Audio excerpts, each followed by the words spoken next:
So you're famous for coining the term vibe session. What is a vibe session?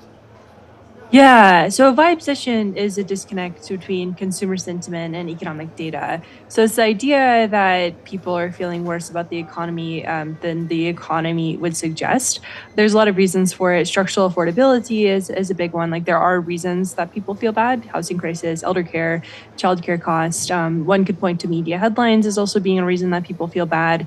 But really, it's just meant to dive a little bit deeper into why people feel bad, and then of course start a conversation about how they could feel better. So are we in a vibe session?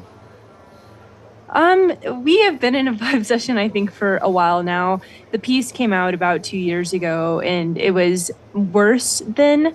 I think now the economy is showing signs of slowing. The labor market has shown signs of weakness. Inflation is slowing down, but is still sticky in some spots. GDP is weakening. But what's funny about all of this, it's not funny, but consumer sentiment has actually ticked up. So we're still in somewhat of a vibe session, but not how it used to be.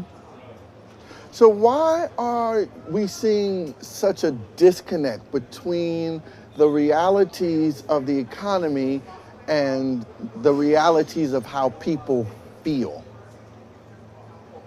Well, there's a lot of different reasons. I think one could say that perhaps economic metrics aren't fully capturing how people are feeling. Like, is GDP actually a measure of happiness?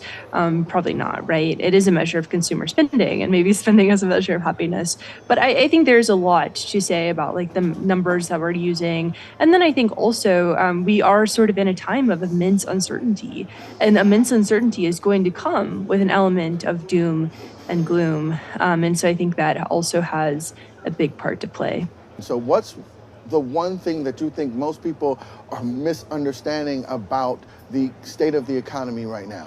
But I think the main thing that people are missing about the economy right now is just something that happens with the human experience, where you have trouble parsing out the short term and the long term.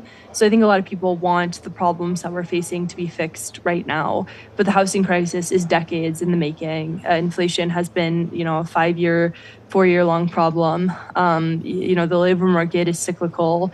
So I think people want immediate solutions to problems that are just going to take a lot of time to fix. And there's a lot of effort being put forward to fix them, but it just takes time. And I think that time is extremely expensive, right? It's expensive to wait, it's expensive to be patient, and it's hard to be patient as well.